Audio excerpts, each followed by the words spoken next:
impaktin që ajo ka, por dhe si po përdoret nga partitë politike për të bllokuar procesin. Por fillimisht të bëj një pasqyrë të situatës, pasi siç e shikoni nga hera e fundit që kemi qenë bashkë, ka një ndryshim.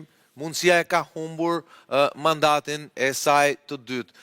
Partia Mundësia, e cila kishte deri para pak orësh mandatin e dytë në Tiranë, besoj ju a shpjegova dhe se ku e kishte marrë Agronshea, e kishte marrë pikërisht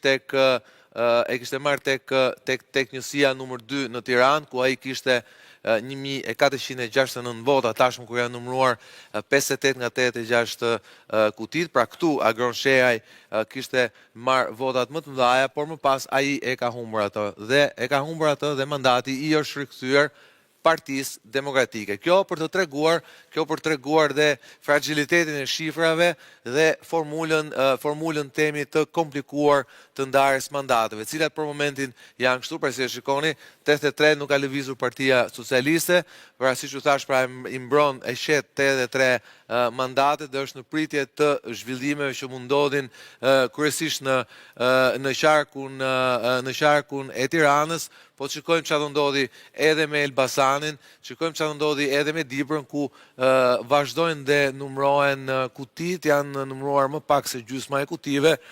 Si e shikoni, mandati i tretë i socialistëve duket goxha i mbrojtur, po të shikojmë nëse do realizohet mandati i katërt apo jo, por do të mjaftonte një mandat në Tiranë, edhe një mandat të tjetër ndoshta në Dibër apo në Fier, ku rezultati është 12-4, pra 3 mandate rikuperim Partia Socialiste, shumë ndërperje nga numrimi nga antarët e Partisë Demokratike, apo ndryshe quhet nga madhështorët e doktor Berishës, dhe ky numrim po vonohet. Arsyeja pse po vonohet është e thjeshtë.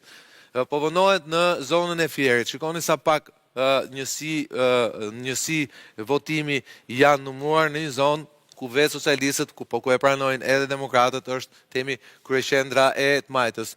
Mallakastra, që komunistët e vjetë, veteranët e luftës, quhen ndryshe zona operative numër 1, shikoni pra dhe këtu janë numëruar diçka më shumë se gjysma e mandateve dhe shikoni avantazhin, të thoja unë, të thellë me mbi 50 gati sa i bie 55-56% midis dy grupimeve kryesore. Pra, Fieri mund tjetë, themi, dhe vaterloja e Partisë Demokratike, vaterloja e Aleancës për Shqipërinë Madhështore, ku ata për momentin kanë humbur 3 mandate, pra Aleanca opozitare, dhe për shkak edhe të ndarjes votave që nuk kanë prodhuar mandat, ku janë marrë shumë vota, sidomos nga Shqipëria bëhet, Mundësia deri diku edhe Partia Social-Demokrate Djathtas, por edhe Lëvizja Bashk, këtu ka dhe temi koalicioni Euroatlantik ka marrë gati 600 vota deri tani, mund t'i sjellin Partisë Demokratike një dramë të vërtet elektorale, ku ajo të rrezikojë të humbas 4 mandate në një qark. Dhe këto 4 mandate në një qark do të mjaftonin që shifra këtu të kalonte temi pragun e 84 mandateve, që do të përbënte një shumicë cilësuar. Po për momentin rezultatet nga këto 52.78% Partia Socialiste dhe madhështorët 33.9%. 51 mandate, 83 mandate. 3 mandate Tom Doshi, cili ruan mandatet e tij, 2 në qytetin e Shkodrës, ku ai duket që ka shkuar dhe më shumë se 2 mandate. Shikojmë deri në numrimin e plot çfarë do ndodhë, sepse nëse Tom Doshi vazhdon me këtë ecuri, me siguri do t'i rrezikojë Partisë Demokratike dhe Aleancës Madhështore mandatin e 5, po të shikojmë, kjo mbetet prap një teorike. Por shikoni hartën e Shkodrës, e cila në çdo rast nuk është harta e dikurshme. Roz Jeshile, pra e gjelbër, që është partia e Tom Doshit, e cila mbizotron kryesisht tek vau idejes, dhe ndërkohë Partia Demokratike që është në Shkodër, në Puk të Fusharës. Në Shkodër, megjithatë është interesante për të parë që pavarësisht diçkaje, diferenca nuk është e madhe, bëhet fjalë për diçka më shumë se 100 mos gaboj unë, po është gati 1200 vota. Po të shikojmë se si shikoni, pra janë numëruar shumë pak kuti. Sigurisht harta elektorale paraqitet një nuse me fustan roz dhe me velo blu, por rezultatet janë ato që janë. Pra, socialistët e kanë selluar. Do t'jemi këtu edhe me të tuarin tim Park Kristaj Shkume, ishte drejtuesi KQZ-s, profesor Mimbroma, faleminderit që më pasonte. Anila Smorkrav, nismëtare e temi e lëvizjes për votën e diasporës, Mimbroma Anila, kënaqësi duke në program. Dhe i kam dhe dy luftarët e natës zgjedhjeve, Arben Meçën dhe Skënderij Minçozin, Mimbroma të dy. Profesor, flasim pak për sistemin, është shumë interesant pak, unë jam duke e mësuar vetë gjatë kohës që merrem me temi me rifreskimin e dënave, është shumë interesant se si lëvizin mandatet nga njëri subjekt e tjetri. Sistemi që është proporcional, pra që garohet me lista, dhe që ne kemi vendosur pastaj që sipas votave që merr çdo subjekt politik të llogarisim numrin e mandateve duke përdorur formulën të hond, pra pjesësimet me numërorët 1, 2, 3, 4, 5 e kështu me radhë, e cila siç dihet, teorikisht por edhe praktikisht, po çdo rezultati le të referohemi të zgjedhjeve, favorizon gjithmonë partinë e parë.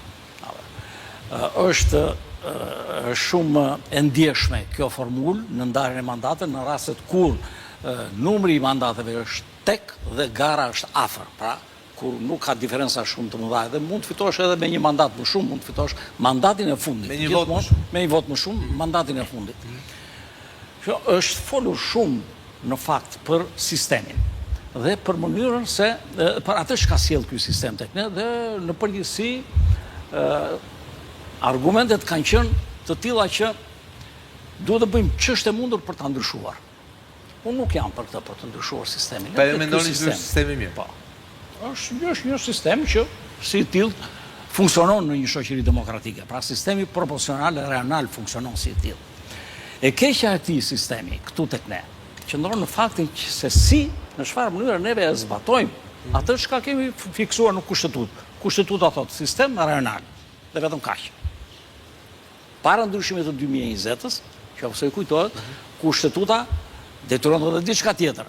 Ndarja e vendit për efekt të zgjedhjeve parlamentare duhet të bëhet duke referuar një ndër ndarjeve territoriale administrative.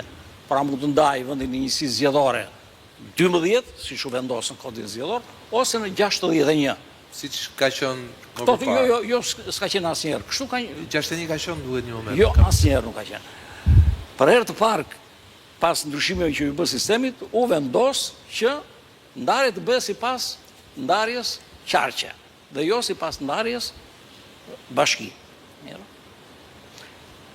Kjo është e para arsye pse sistemi nuk funksionon mirë këtu tek ne. Një dhe dyta, formula që sapo e thashë përdorur, formula tonë e cila favorizon gjithmonë të parin, po ashtu krijon probleme tek ne duke patur zona të tilla të vogla, 12 zona. Vetëm një ndryshim sikur të bëhet në sistem, që është propozuar dhe s'ka dashur asnjëri ta bëjë.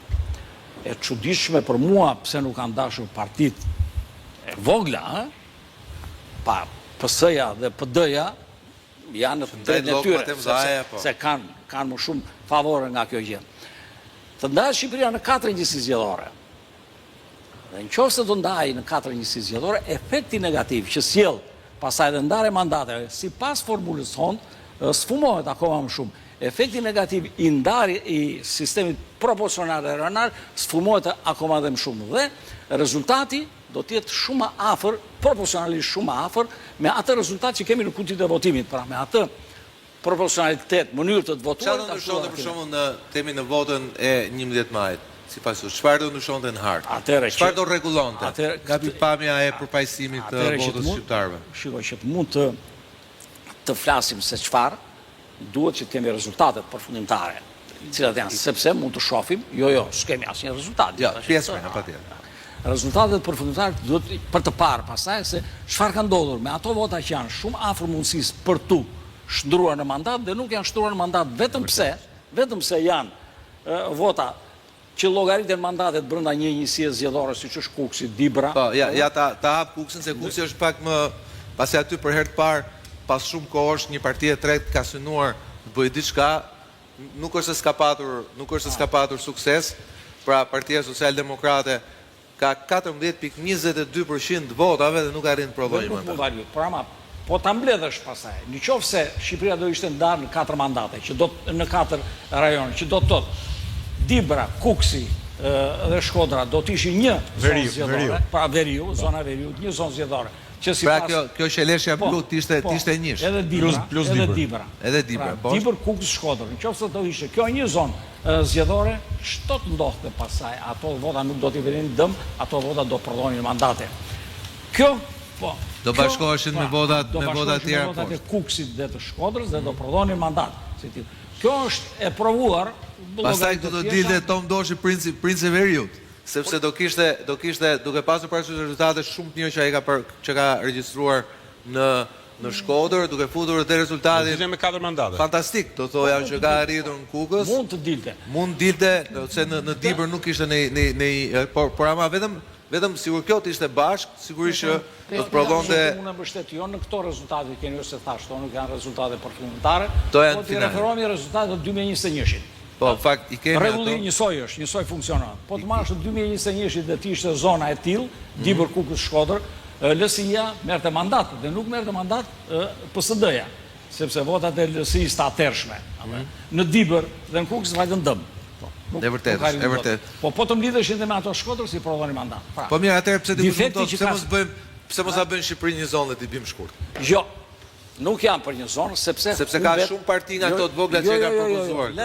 Kanë propozuar për mua pa u menduar mirë. Del proporcional kombëtarëve pastaj është. Proporcional kombëtar. Kanë menduar më shumë për veten e tyre, për të nxjerrë, po jo për funksionimin e demokracisë, më mirë të demokracisë përfaqësuese, sepse po të ishim vetëm me një zonë, i binte që, dhe veçanërisht me ato po që se do të ishte edhe me listat hapura, i binte që zonat të tëra, që janë Kuksi, Dibër, mos kishin fare përfaqësim, mos kishin deputet. Do të ishin në zonë ku është më i përqendruar, ku është elektorati me numër më të madh, do thash. Pra, për mua rregullohet shumë mirë në kushtet e Shqipërisë, se kanë propozuar, s'ma ka dëgjuar njëri. S'ma ka dëgjuar dhe ata që do kishin interes për ta bërë. Do kishte 9 mandate më shumë LSI-ja në zgjedhjet 2021-shit. Po ta kishte bërë këtë gjë, ta ndante Shqipërinë në 4 njësi zgjedhore, jo në 12 si qelan. Dhe në qoftë se bëhet kjo gjë, neve do të kishim, nuk u pranua ta thash, nga partitë kryesore politike, as kanë dashur ta diskutojnë fare të punë. Në qoftë se ne do të kishim këto dy rregullime. Mandatet e LSI-s e kanë pas profesor. Urdhëro? Te këto mandatet e LSI-s e kanë pas. Nuk e duan këta 34 në përkom fare. Këto 12, a e tha që LSI-ja kalon te 9 mandate. Po shiko, mos harroni një gjë tjetër. Aty është problemi. Mos harroni një gjë tjetër, që PS-ja në ndryshimet kushtetuese të 2021-shit bëri një veprim që unë nuk e kam kuptuar asnjëherë pse e ka bërë. Apo se gjithmonë themi e bën se do të fitoj këtë gjë. Dhe ndryshoi, hoqi nga kushtetuta dispozitën e cila detyronte ndarjen e Shqipërisë për efektet të zgjedhjeve parlamentare në njësi zgjedhore sipas një nga ndarjet territoriale administrative të vendit. Që u detyrua të bëhet në 12 njësi zgjedhore. Është hequr kjo. Nuk është më kjo dispozitë kushtetuese. Dhe thuhet, në kodin zgjedhor përcaktohet ndarja e Shqipërisë. Jo në kushtetut, po në kod. Po, përcaktohet në kod. Dhe atëherë unë i them këtyre. Kodi ka përshtypjen është dispozitë kushtetuese. Është ligj kushtetues. Po do të 84 vota more, vetëm kaq, po jo 93 u hoq. Është 84, jo 93. Po pra, është ndryshimi nuk është i vogël, është i madh. Dhe ju them, atëherë ju do bëni ndryshimet në 2020, do bëhen ndryshimet në kodin zgjedhor, pasi u bën ndryshimet në kushtetut, pra u bën ndryshimet e qershore dhe pastaj u ndryshua prap kodi zgjedhor për të reflektuar kërkesat e reja që kishte kushtet. Propozoni këtë gjë. Nëse ju kujtohet cili ishte diskutimi, që u zvarr dhe asnjëherë nuk mori zgjidhje, pse na ajo është hequr e drejta që të garoj me koalicione me lista. Që ishte dhe mua më ka dalë goja mbrapa, ka thënë që kjo është diskutimi më idiot që është bërë, është pa lidhje fare. Në vend që të diskutoni dhe t'i kërkoni Partisë Socialiste, vetë e bëre këtë ndryshim kushtetues, hajde ta zbatojmë, hajde ndajmë Shqipërinë në 4. Por përgjigjja e ditë cila ka qenë kur kam thënë, ti mbase i di mirë këto, por nuk di politikë. Bën politikë të madhe, humbën 5 mandate. Se ti ke folur për përfaqësimin e saktë. Për përfaqësimin qytetarëve more nuk ishte halli i një. Po janë gjithë ato vota. Kanë pasur drejt profesor. Llogaritë e tyre bëhen ndryshim. Tani, megjithëse për mua, që për ta mbyllur gjë, për mua diskutimet për ndryshimin e sistemit, të cilat zën shumë vend, në tavolina, nuk ka pse të tjerën shumë, Mjafton që neve të bëjmë të ndryshim që e bëjmë në kodin zgjedhor. Të ndryshojmë ndarjen e zonave 4 njësi zgjedhore, lista 100% të hapura dhe çdo gjë rregullohet shumë më mirë se sa kjo që ne kemi sot. Pa, zgjedhje të tjera ka sa të duash natyrisht. E vërtetë, ndoshta sa më shumë afrohemi me Europën, më shumë do të afrohemi te ky sistem që thoni ju, shpresojmë. Po një pyetje kam unë me që të fusim dhe votën e emigrantëve, pasi ne kemi diskutuar këtu edhe nga pikpamja e sasisë dhe nga pikpamja e cilësisë, ne kemi patur një përshtypje të paktën. Ndoshta e kemi qenë të nxehtë, përfshirë në debatet pasditore që nuk pati atë efekt që ne prisnim. A mund të ishte bërë diçka për mënyrën se si kjo votë temi të përfaqësohej, pra ndoshta të përfaqësohej me një njësi temi virtuale. Kurse kjo mënyra se kam përshtypjen dalin prapë tek diskutet te njëjti problem. Kam përshtypjen që partitë mëdha ose partitë veterane e morën dhe e përdorën politikisht votën e emigrantëve, po mënyra se si ajo po shpërndahet nuk duket se ka ndonjë efekt posaçëm. Pra mbetet kështu si votë honorifike, po nuk është se ndryshon diçka në rezultat, pavarësisht se duhet të thonë që pjesëmarrja ka qenë e vogël, 190.000 vota të mua thonë që në Vlorë mund bëjnë ndryshim. Në Vlorë. Ndryshim favor të kujt? Në favor të PS-s duke po çfarë ndryshimi është ai kur shkoj e çon nga 10 e çon 11. Po mirë pra, ndryshim është numerik. Ndryshim është kur ndryshon diçka që dhe 8 ti e di që ka qenë tabu e vjetër. 8-4 është një Dakor, po ide është tabu, po është tabu kështu psikologjike, se nuk është se ndryshon diçka rezultatin e Vlorës. Absolutisht asgjë. Puna është që vota e emigrantëve kishte një ndikim caktuar, por kur ti e shikon që ajo shpërndahet në këto qarqet, nuk duket se ka një vlerë të madhe. Për shembull, do shkoj te sharku i Fierit, vota e emigrantëve të Greqisë. Çfarë do ndryshohet kur rezultati pse e shtron këtë problem? S'ka pse shtron këtë tash ndoshta e kemi negativ. Diferencë të madhe midis votës time dhe votës së zonjës. Duhet të jenë barabartë thonë. Absolutisht janë të barabarta, absolutisht. Jo, po prandaj votë se vendet caktuara kanë aplikuar mënyra të caktuara. Po patjetër. Por ama ajo që prisim neve. Dhe kjo mundson gjithashtu deputet përfaqësues të diasporës. Bravo, dhe kjo këtë mundson që dhe temi diaspora të ketë përfaqësues të saj të zgjedhur. Tjetër gjë kjo. Tjetër gjë. Dhe ju thatë nga ajo që prisim. Ku e prisin? Çfarë prisin ti juve? Apo se ti prisim diçka? Jo, absolutisht nuk e ke pritur sepse është ditur se çfarë do bëhej, ashtu siç u vendos për të bërë. E para, nuk diskutohet fare problemi i përfaqësimit, të kësaj pjese të zgjedhësve shqiptar në parlament. Nuk diskutohet fare. As nuk i diskutua një gjë tillë. Jo, ne kemi diskutuar në fakt në qytetar mund ta diskutojmë sa duan në politikë. Pra tavolina politike. Si mund të ishte bërë më mirë? Në 2021, me ndryshimet që u bën në 2020, kur u vendosën për herë të parë dispozitat kushtetuese që parashikohen votimin nga jashtë territorit të vendit, as nuk u diskutua fare një gjë tillë. Pas vendimit të gjykatës kushtetuese dhe ndërhyrje që u bën në kod për të pasqyruar atë çka kërkoi gjykata kushtetuese, që kërkoi vetëm të plotësohen rregullat për të mirë funksionuar procesi. Kaq kërkoi, nuk kërkoi gjë tjetër. Atë dhe s'mund të kërkonte bile gjë tjetër. Gjithçka u ndryshua, nuk u ndryshua në funksion të kësaj që thoni ju, sepse partitë politike dhe dy partitë politike kryesore, qoftë PD-ja, qoftë PS-ja, s'kan qenë asnjëherë të interesuara, realisht interesuara për votën e shqiptarëve që nuk banojnë këtu në Shqipëri. Në të shumtën e gjës, kjo është bërë vetëm për të thënë që ja, unë jam me trendin, me atë që duhet bërë, e tjerë, por nuk po intereson shumë. Se po që se vërtet do të kishin interes të plot, do ta kishin bërë këtë gjë, pra këtë lloj votimi që në 2021-shin. Pse s'u bën 2021-shin? Ç'a ndodhi që s'u bën në 2021-shin dhe u bë tashti? U bë tashti sepse në llogaritjet që të paktën kështu e kam kuptuar unë një gjë të tillë. Në llogaritjet që bëri mazhoranca, Partia Socialiste, i dilte që atë çka unë kam humbur gjatë dhe si rezultati i procesit të qeverisjes, mund ta kompensoj shumë mirë me votat që do më vinë nga shqiptarët nga jashtë. E ndjen vetëm të fuqishme, me mbështetje shumë të madhe se çdo parti tjetër nga zgjedhësit që janë jashtë territorit të vendit, Partia Socialiste dhe vendosi dhe e bëri. Vendosi ajo që u bë bare, nuk lë se shtemi ne, gjykata kushtetuese ose shton. Ose vullnet politik vetëm i Partisë Socialiste për mua, që u bë. Nuk ishte gjykata kushtetuese që e detyroi, sepse zgjedhjet mund të ishin bërë pa votën e këtyre që votuan nga jashtë vendit dhe prapë nuk mund ta kundërshtonte dot njeri ose do të bëheshin ankime në gjykatë kushtetuese për ta quajtur antikushtetues, por për mua nuk do fitonte gjë, sepse kushtetuesja nuk u shpreh me vendimin e saj. Të heqim, ta burgojmë dispozitat e kodit zgjedhor që parashikojnë këtë mënyrë të votimi, dhe duke mos i abroguar këto, po kërkoj vetëm për t'i plotësuar, vazhdoj ashtu si kishte kodin zgjedhor, i plotëson Komisioni Qendror i Zgjedhjeve. Ja, atë pikë mbaroj. S'kishte problem. Anila, S'kishte problem. ti vetë si unë djeve. Dhe fakti që ju kërkuan vetëm votën, është dëshpërues për mua. Ja u kam thënë unë, kolegë, kam përshtypjen se kemi qenë dhe dikur bashkë, kështu online. Diku. Fakti që partitë politike ja u ka kërkuar votën, se ju kanë menduar dhe kanë vlerësuar se ju duhet vota atyre, i shërben vota atyre. Dhe nuk ju kanë dhënë pasaj pjesën tjetër, që ka mund të sjellë vota atyre në të mirën e proceseve zgjedhore tek ne. Se kush është përfaqësimi. Të nuk ja u krijuan, nuk ja u dhan, as nuk e diskutuar. Jo do futem kushtetutë, do dyshohet kushtetutë. Ka padur kandidatë që janë futur në lista, edhe në lista sigurta nga diaspora, apo pak?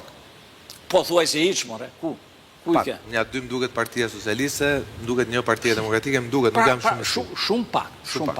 Asnjëherë nuk ka menduar me 194.000 vota sigurisht janë pak. Dhe e para gjë që duhet bërë midis tjerë për të çështje, unë kam thënë dhe vazhdoj ta them edhe këtu me ju në mënyrë të përsëritur këtë gjë, është shtrimi në tavolinë i këtij problemi.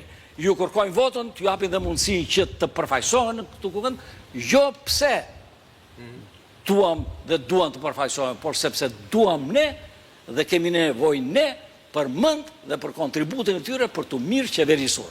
Një zgjedhur nga radhët e këtyre është për mua disa ajsej më mirë i zgjedhur nga radhët tona.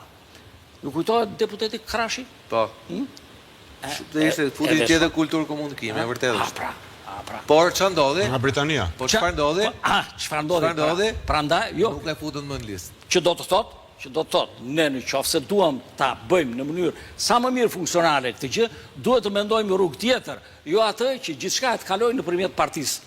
Po që se gjithçka kalon nëpërmjet partisë, ti të garosh me siglën e partisë, je ushtari. Duhet ndrojmë shtet, profesor. Jo, nuk është duhet ndrojmë shtet. Unë mund ta vazhdoj sa duash shtet. Duhet ndrojmë shtet. Ti marrë ndihmën. Janë kushtet pas këtyre zgjedhjeve që vërtet ajo që kërkohet dhe të bëhet.